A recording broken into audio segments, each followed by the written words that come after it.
Hello everyone. Today we will learn rational numbers. Rational numbers हमारे NCERT में class 8th में chapter number first है। तो rational numbers होते क्या है? A number which can be return in the form p upon q where p and q are integers. ऐसे number जो कि p अपॉन q के फॉर्म में लिखे जाते हैं वही हमारे रेशनल नंबर्स होते हैं। अब बहुत से लोग हैं उनको नहीं पता होगा कि इसमें p क्या है और q क्या है। तो p and q are integers. Integers होते क्या हैं? Integers means a whole number that can be positive, negative और zero and does not include fractional और डेसिमल पॉइंट्स। मतलब ऐसे नंबर होल नंबर होते क्या है? देखिए, जीरो से लेके इनफाइनाइट तक जितने भी नंबर होते हैं डेट इज़ होल नंबर। और ऐसे होल नंबर जो पॉजिटिव भी हो सकते हैं, नेगेटिव भी हो सकते हैं, जीरो भी हो सकते हैं, लेकिन वो फ्रैक्शनल के फॉर्म में नहीं हो सकते और डेसिमल के फॉर्म में नहीं हो सकते। तो वही हमारे इंटीजर्स होंगे। जैसे हमने एग्जाम्पल ले लिया रेशनल नंबर्स के लिए, 1 भी इंटीजर है, 2 भी इंटीजर है। और ये कैसे इंटीजर है? Positive integer. वैसे 6/7, 6 भी इंटीजर है, 7 भी इंटीजर है। दोनों कैसे इंटीजर हैं? पॉजिटिव। इसमें -5/6, -5 है निगेटिव इंटीजर और 6 है पॉजिटिव इंटीजर। और वैसे 1/-6 है, -6 है निगेटिव इंटीजर, 1 है पॉजिटिव इंटीजर्स।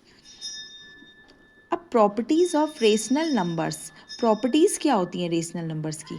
इसमें आपको जैसे क्लोजर प्रॉपर्टी होती है। Closure property means rational numbers are closed under addition, subtraction and multiplication. जो रेशनल नंबर्स होते हैं वह एडिशन, सब्ट्रैक्शन एंड मल्टीप्लिकेशन के अंडर क्लोज रहते हैं। They are generally not closed under division because division by zero is undefined. क्या होता है कि जो रेशनल नंबर्स होते हैं वो हमारे सब्ट्रैक्शन, एडिशन एंड मल्टीप्लिकेशन को तो सेटिस्फाई करते हैं, बट ये डिवीज़न को सेटिस्फाई नहीं करते हैं।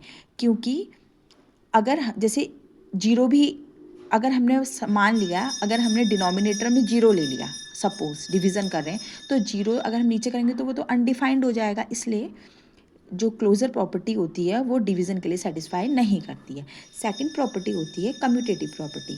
कम्यूटेटिव प्रॉपर्टी मीन जैसे कि हमने कोई चीज़ a+b है, सपोज एग्जाम्पल वाले दो नंबर हैं a एंड b।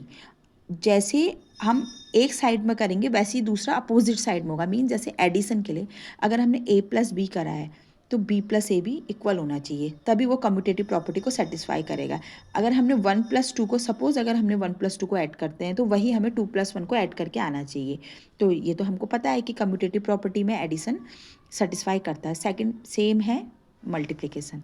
अगर हमने a एंड b को मल्टीप्लाई करा तो वही सेम b एंड a को मल्टीप्लाई करके आना चाहिए। तो ये भी आपको कम्यूटेटिव प्रॉपर्टी को सेटिस्फाई करता है, मल्टीप्लिकेशन। अब आप खुद सोचिए, subtraction and division are not commutative.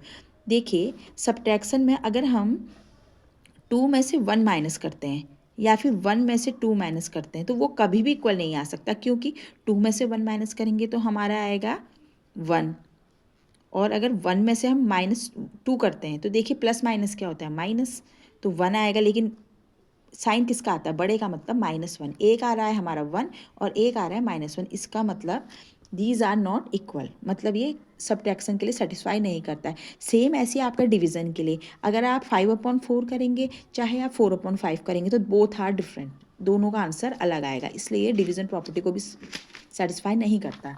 Third होता है आपका एसोसिएटिव प्रॉपर्टी। एसोसिएटिव प्रॉपर्टी में फर्स्ट है हमारा एडिशन। अब हम चेक करते हैं कि एडिशन के लिए एसोसिएटिव प्रॉपर्टी सेटिस्फाई होती है या नहीं। अब देखिए, एसोसिएटिव का मतलब होता है कि जैसे कि हमने a+b+c करा तो हमें पहले हमने a और b को ऐड कर लिया, फिर हमने उसके साथ c ऐड कर लिया। और इसी प्रकार हमें a अलग कर देंगे, हम पहले b+c को ऐड करेंगे फिर उसके साथ हम a ऐड करेंगे, तो दोनों को क्या आना चाहिए? सेम आना चाहिए। एसोसिएटिव मतलब हम टुकड़ों में कोई चीज़ ऐड कर रहे हैं और वो दोनों चीज़ें सेम आना चाहिए, चाहे ऐड का तरीका अलग अलग ही क्यों ना हो। अब जैसे देखिए, हमने a हमने मान लिया 1/5, b हमने मान लिया 1/2 एंड c हमने मान लिया 1/10। तो सबसे पहले हम चेक करेंगे left hand side. Left hand side क्या है इसकी? a+b+c। तो ये वैल्यू हम इसमें पुट कर लेंगे। तो हमने ए की जगह रख दी 1/5, बी की जगह रख दी 1/2 एंड सी की जगह रख दी 1/10। तो सबसे पहले हम देखिए 5 और 2 का हम एलसीएम लेंगे, क्या आएगा, दोनों क्या है, डिफरेंट है, तो 5 2 जा 10 आ गया डायरेक्टली। और फिर यहाँ से क्या करेंगे, ये इसको इससे मल्टीप्लाई कर लेंगे, इसको इससे कर लेंगे मल्टीप्लिकेशन के फॉर्म में। तो 2 1 जा 2 एंड 5 1 जा 5 और 1/10 ऐसे ही रहेगा, इक्वल टू 5 + 2 कितना हो जाएगा, 7/10 + 1/10। अब इन दोनों का अगर हमें एलसीएम लेना है तो नीचे का सेम है तो वो सेम ही आ जाएगा 10, 7 ऊपर आ जाएगा प्लस 1 ऊपर आ जाएगा, 7 + 1 8। तो अब ये किससे डिवाइड हो रहा है, दोनों 2 से, 2 4 जा 8 एंड 2 5 जा 10। तो इसका आंसर आ गया 4/5। अगेन हम राइट हैंड साइड चेक करेंगे, तो राइट हैंड साइड में हम a + b + c, अब ये वैल्यू हम कहाँ पुट कर देंगे, राइट हैंड साइड में। तो सबसे पहले इसमें हमें क्या करना है, 1/5 अलग करेंगे, हम 1/2 एंड 1/10 को ऐड कर लेंगे। तो 2 एंड 10 का हम एलसीएम लेंगे, तो क्या आएगा, 10 ही आएगा बड़ा नंबर। चाहे हम यहाँ में करके भी दिखा सकती हूँ, यहाँ पे देखिए एलसीएम में 2 एंड 10 का करेंगे, पहले 2 से ले लेंगे, 2 1 जा 2, 2 5 जा 10, 5 का 1 ऐसे ही रहेगा, 5 1 जा 5, तो 2 × 5 10। तो हमारा एलसीएम कितना आ गया, 10। तो हम क्या करेंगे, 1/5 ऐसे ही रहेगा प्लस 10 ऐसे ही रहेगा। तो देखिए नीचे का क्या आएगा, 2 5 जा 10, तो 5 ऊपर आ गया, और 10 1 जा 10, 1 ऊपर आ गया, तो 5 + 1 कितना आ गया, 6। अब हमें 5 और 10 का एलसीएम लेना है। देखिए 10 बड़ा नंबर है और 5 पूरी बार इसमें डिवाइड जा रहा है, तो सीधे आ जाएगा 10 ही आएगा। अब यहाँ से इसमें डिवाइड करेंगे, नीचे 5 2 जा 10, जितना आएगा ऊपर वाले से मल्टीप्लाई कर देंगे, 2 1 जा 2 प्लस 10 1 जा 10, 1 6 जा 6, तो 6 और 2 कितना आ गया, 8, 8/10। अब इसको हम किससे डिवाइड करेंगे, 2 से, 2 4 जा 8, 2 5 जा 10। तो देखिए लेफ्ट हैंड साइड में भी हमारा 4/5 आया था एंड राइट हैंड साइड में भी हमारा 4/5 आया था। तो ये हमें क्या हो गया कि left hand side is equal to right hand side. इसका मतलब एसोसिएटिव प्रॉपर्टी को यह सेटिस्फाई करता है, किसके लिए, रेशनल नंबर्स के लिए। थर्ड है हमारा मल्टीप्लिकेशन। मल्टीप्लिकेशन में सेम वही, जैसे a cross b cross c है equal to a cross b cross c। इसमें हम पहले a क्रॉस b कर लेंगे, फिर उसके साथ हम c को कर लेंगे, और राइट हैंड साइड में हम a ऐसे ही रहने देंगे, पहले b क्रॉस c कर लेंगे, फिर उसके साथ हम a कर लेंगे। तो हमने क्या करा, जो जो हमने वैल्यू करी है उसमें हम पुट कर देंगे। सबसे पहले हम लेफ्ट हैंड साइड लेंगे, तो 1/5 × 1/2 × 1/10, इन दोनों को मल्टीप्लाई करेंगे तो न्यूमरेटर से न्यूमरेटर करा, डिनोमिनेटर से डिनोमिनेटर करा, तो ये आ गया 1/10 × 1/10 कितना आ गया, 1/100। As it is right hand side ले लेंगे, 1/5 हम छोड़ देंगे, इन दोनों को करेंगे तो ये 2 10 जा 20 आ गया, 1 ऐसे ही रहा। 5 × 20 करेंगे कितना आ गया, 100, 1/100। तो इससे हमें क्या पता चला, left hand side is equal to right hand side. इसका मतलब ये आपके जो मल्टीप्लिकेशन भी एसोसिएटिव प्रॉपर्टी को सेटिस्फाई करता है, लेकिन सब्ट्रैक्शन एंड डिवीज़न के लिए एसोसिएटिव प्रॉपर्टी सेटिस्फाई नहीं होती है। फोर्थ है हमारी डिस्ट्रीब्यूटिव प्रॉपर्टी। डिस्ट्रीब्यूटिव प्रॉपर्टी के लिए हम देखिए, डिस्ट्रीब्यूट से ही मतलब समझ में आ रहा है कि हम किसी चीज़ को डिस्ट्रीब्यूट कर रहे हैं। जैसे multiplication distributes over addition and subtraction. जो ये मल्टीप्लिकेशन क्या करता है, एडिशन और सब्ट्रैक्शन के लिए दोनों को डिस्ट्रीब्यूट करता है। आपने पढ़ा होगा ब्रैकेट को कैसे ओपन करते हैं, सेम चीज़ इसी में अप्लाई होती है। जैसे डिस्ट्रीब्यूटिव प्रॉपर्टी का मतलब a cross b plus c equal to क्या होता है, पहले a का b के साथ करेंगे, फिर a का c के साथ करेंगे, मतलब a cross b plus a cross c। Same minus के लिए a cross b minus c का क्या होगा, a cross b minus a cross c।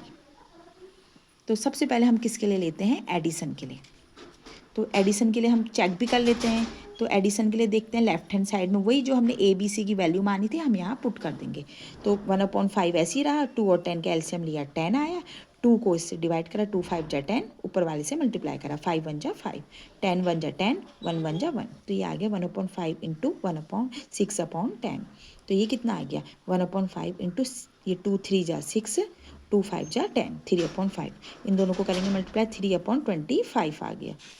अब देखिए, अब ऐसे हम राइट हैंड साइड चेक करेंगे, a × b plus a × c। अब वही वैल्यू हमने इसमें पुट कर दी, तो पहले इन दोनों को मल्टीप्लाई करा, 1/10 आ गया, और इन दोनों को करा 1/50 आ गया।